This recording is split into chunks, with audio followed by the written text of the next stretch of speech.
Penyakit apapun selain kematian, Allah akan berkenan menyembuhkannya. Kalau Anda terkena penyakitnya dan divonis menjadi bagian dari ahli penyakit itu, misal yang sekarang terkena misalnya kena corona atau kena yang lain, kena cancer, kena macam-macam, maka Allah ajarkan zikir yang selanjutnya yang bisa Anda bacakan, tapi tolong dibacakan dengan penuh keikhlasan dan permohonan kuat kepada Allah Subhanahu wa taala.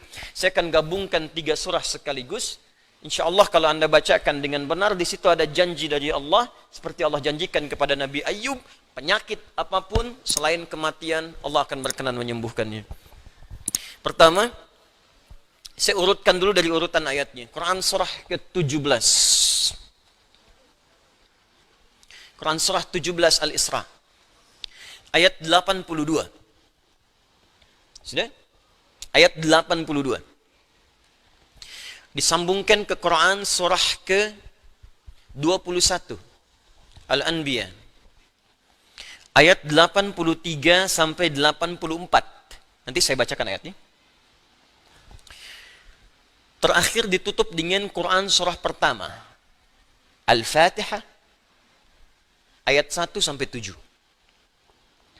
Quran surah ke-17 Al-Isra. Ayat 82, Quran surah ke-21 Al-Anbiya ayat 83 sampai 84 dan ditutup dengan Quran surah Al-Fatihah ayat 1 sampai ayat 7.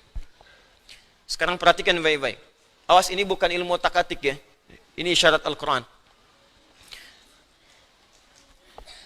Wa nunazzilu minal Qur'ani ma huwa shifaa'un. Ini poinnya. Wa rahmatul lil mu'minin wa la yazidul zalimina illa khasara. Wa nunazzilu minal Qur'an, dan kami turunkan dari ayat-ayat Al-Quran itu ma huwa shifaa'un, ada yang bisa menjadi syifa. Apa itu syifa? Obat. Apa itu obat? Syifa. Ibu syifa, ibu obat. Baik. Obat penawar itu ada 2 nama. Seperti penyakit pun ada 2 nama. Satu, obat bagi penyakit fisik yang standar. Disebut dawa namanya. Dawaun. Penyakitnya daun, obatnya dawaun. Ya, ada riwayat mengatakan likulli da'in dawaun. Setiap penyakit pasti ada obatnya. Kecuali kematian. Ya, kecuali kematian. Selain kematian, kata Nabi ada obatnya. Ya, kalau kita mau kreatif, kita dapatkan analisis, dapatkan hadir. Ya, likulli da'in dawaun. Da itu penyakit fisik. Ya, pusing, sakit perut, sakit gigi, macam-macam. Kata Nabi, Anda kreatif, dapat obatnya. Obat untuk fisik ini disebut dawa namanya. Ada yang kedua, disebut dengan maradun. Maradun. Marad itu lebih kepada penyakit hati. Penyakit jiwa. Roh. Ini. Quran surah kedua Al-Baqarah ayat 10. Fi qulubihim marad. Fazadahumullahu marada. Ada orang-orang munafik yang kena penyakit. Fisiknya sehat, kuat, ke masjid nomor 1, saf pertama dia. Cuma di hatinya ada penyakit. Ya, masuk masjid nyanjung Nabi, keluar masjid mencela Nabi. Nah, itu penyakit, hati-hati. Masuk masjid, nyanjung-nyanjung, keluar mencela-cela. Di depan berkata baik, di belakang menjelek-jelekan. Nah, itu sakit. Nah, itu sakit tuh. Ya. Apa penyakitnya? Marad. Obat penyakit hati, ini maka namanya bukan dawa, tapi disebut dengan syifa. Syifa. Syifa'un. Tahan, pelan-pelan. Kalau ada orang iri hati, orang dengki, mohon maaf, orang terkena penyakit hati yang lainnya, maka obatnya tidak akan pernah ditemukan di apotek atau di rumah sakit tertentu. Silahkan Anda datang ke Kimia Farma. Datang ke apotek-apotek yang Anda dapatkan di sekitaran, Century dan sebagainya. Tanyakan, ada nggak obat penyakit hati? Ada nggak obat iri hati? Ada nggak obat dengki? Nggak akan ditemukan. Kenapa? Karena mereka khusus menangani penyakit-penyakit fisikal, disebut dengan daun. Tapi kalau syifa, maka ini erat kaitannya dengan penyakit yang pertama ini, penyakit hati. Di mana ditemukannya? Kata Allah, wa nunazzilu minal Qur'an. Solusinya ada dalam Al-Quran. Maka nanti Allah turunkan beberapa amalan-amalan yang saat dikerjakan amalan itu bisa menghikis, menyembuhkan, bahkan menghilangkan penyakit-penyakit hati. Cari ayatnya.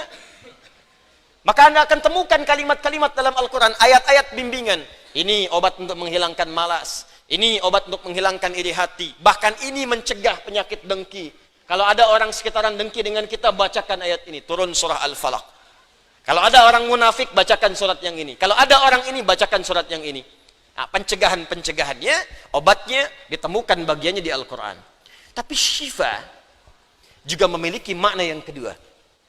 Dia adalah obat bagi penyakit fisik yang sudah sulit ditemukan obat dan penawarnya.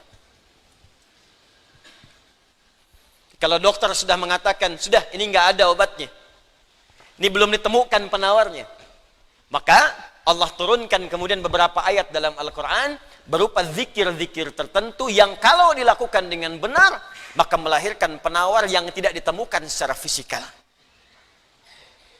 Apa diantaranya? Yuk kita bacakan Quran surah ke-21 Al-Anbiya ayat ke-83 sampai 84. Kenal Nabi Ayub? Bagus. Ada yang kenal di sini. Baik. Bukankah ujian Nabi Ayub salah satunya kena penyakit fisik? Bukankah ujian Nabi Ayub alaihissalam salah satunya kena penyakit fisik? Ya. Pertama ujian harta, habis semua asetnya. Yang kedua ujian keluarga, wafat semua anaknya. Yang kedua ketiga ujian fisik. Ditimpa, diuji dengan penyakit, maaf, yang belum ditemukan obatnya, tidak akan pernah dirasakan orang sebelumnya, tidak dialami orang setelahnya, saking parahnya penyakitnya. Dokter mengatakan sudah nggak ada obat. Orang mengatakan secara klinis mustahil sembuh, nggak ada obatnya. Maka apa yang dikerjakan oleh Nabi Ayub alaihissalam? Ingat, ini pesan dari Al-Quran. Ada isyarat begini. Ketika manusia mengatakan, makhluk mengatakan ini mustahil, itu tanda pertama dari Allah supaya langsung kita diminta untuk memohon kepada Allah subhanahu wa ta'ala. Jadi kalau ada orang mengatakan ini nggak bisa, itu langsung tanda langsung dari Allah supaya tinggalkan pendapat makhluk, minta kepada Khalik. Itu poinnya. Makanya seringkali ujian penyakit itu diantaranya mendorong kita untuk mendekat kepada Allah. Jadi kalau Anda diberikan penyakit sampai parah, nggak menyebut nama Allah juga, perlu dikasih apa lagi supaya ingat sama Allah? Jadi kalau diberikan yang paling parah, nggak sempat menyebut nama Allah juga, Anda perlu dikasih apa lagi? Karena itu seringkali ujian itu, kata Nabi, jika Allah mencintai seorang hamba, diberikan ujian supaya dekat dengan Allah. Innallaha idza ahabba 'abdan ibtala. Allah itu kalau sudah cinta dengan seorang hamba, diberikan ujian supaya ingat, nyebut. Mungkin sebentar lagi wafat, sebut nama Allah, dekatkan diri dengan Allah. Makanya, maaf ya, nikmat kesehatan itu berharga ketika sakit. Ya, syukur nikmat itu datang ketika sakit. Peningkatan ibadah hadir ketika sakit. Begitu diuji, ingat Allah. Nah, ini yang dikerjakan Nabi Ayub alaihissalam. Begitu penyakitnya sudah mulai mengganggu beliau ibadah, maka perhatikan zikirnya. Amalkan ini, bacakan dengan penuh ketulusan. Wa ayyuba, dan kami buka kisah Ayub alaihi salam, idh nada rabbahu anni massani yadurru wa anta arhamur rahimin. Ini zikirnya. Anni massani yadurru wa anta arhamur rahimin. Anda boleh bacakan dari sini. Ya, anni massani yadurru wa anta arhamur rahimin. Allahumma anni massani yadurru wa anta arhamur rahimin. Allahumma anni massani yadurru wa anta arhamur rahimin. Dalam tahajud Anda mohon kepada Allah. Yang divonis misalnya matanya sulit sembuh, yang divonis misalnya ini penyakit gak mungkin sembuh, yang divonis cancer macam-macam, minta Allahumma anni massani yadurru wa anta arhamur rahimin. Ya Allah, penyakit ini sudah mulai mengganggu saya untuk bisa fokus ibadah kepadamu. Ini kuncinya. Jadi kalau bacakan ayat ini, arahkan ke kepentingan ibadah. Jangan cuma minta sembuh. Sebab yang pengen sembuh pun banyak. Jangankan Anda, yang lain pun pengen sembuh. Apa motivasinya supaya Allah cepat sembuhkan kita? Maka dekatkan kesembuhan itu pada kepentingan ibadah. Minta, ya Allah saya pengen sholat. Berikan kesembuhan pada kaki saya untuk bisa melangkah. Ya. Ini peserta karantina Al-Quran, mungkin sebentar lagi akan datang kisahnya. Ada salah satu matanya yang nggak berfungsi. Divonis nggak bisa melihat. Nggak bisa melihat salah satunya. Dia ikut karantina. Dia baca Quran dengan tulus. Dia berdoa kepada Allah. Sekitar 2-3 hari yang lalu, tiba-tiba dia masuk kamar mandi, dapat cahaya, terbuka, melihat semua. Sekarang matanya bisa melihat normal dua-duanya. Minta, Allahumma anni masanni yadur wa anta arhamur rahimin. Sebentar.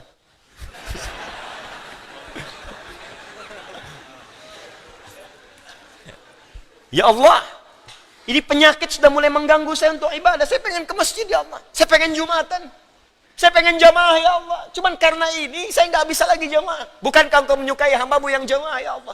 Bukankah engkau menyukai hambamu yang salat bersama ya Allah? Bukankah engkau menyukai zikir ya Allah yang kau dengar setiap waktu ya Allah? Wa anta arhamur rahimin, sedangkan engkau yang paling sayang padaku. Kalau yang paling sayang saja tidak engkau sembuhkan, lantas kepada siapa lagi aku mohon dan meminta? Kalau kepada yang paling sayang saja tidak menyembuhkan, kepada siapa lagi aku mesti meminta? Anda tahu apa jawabannya? Fastajabna lahu fakashafna ma bihi min dhurrin wa atainahu ahlahu wa mithlahu ma'ahum rahmatan min indina, ujungnya wa dzikra lil abidin. Kata Allah, kalau ada orang yang mengamalkan zikir ini seperti Ayub mengerjakannya, aku akan sembuhkan penyakitnya, hilangkan semua kesulitannya, bahkan aku kembalikan aset-aset yang dirasakan hilang. Anda biaya keluar sekian juta, puluhan juta, miliaran dibalikin oleh Allah, seperti Allah mengembalikan Ayub dan anak-anaknya plus aset-asetnya. Anaknya meninggal 12, sembuh kembali, istrinya hamil lagi. Setiap hamil, lahiran kembar, lahiran kembar. Lahiran sampai 12 kali, anak 24. Aset balik semuanya.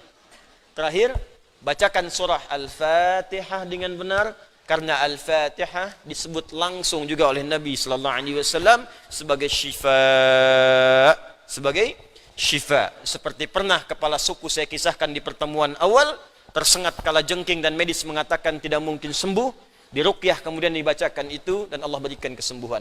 Wallahu a'lam bissawab. Ini bagian dari ikhtiar roh, bukan bagian dari pendekatan-pendekatan obat fisik. Dan semoga dengan itu Allah memberikan ketenangan, kemudahan, dan menghilangkan segala kesulitan di sekitaran kita insyaAllah. Ini sebagai respon dari beberapa saudara-saudari kita yang meminta penguatan dan doa. Sekali lagi kita doakan, semoga Allah meringankan semua apa yang kita hadapi saat ini. Kita akan mulai pelajaran kita setelah menunaikan salat Isya berjamaah. Dan mari kita khusyukkan niat kita, kita khusyukkan ibadah kita. Semoga amal kita diterima oleh Allah Subhanahu wa taala. Assalamualaikum warahmatullahi wabarakatuh.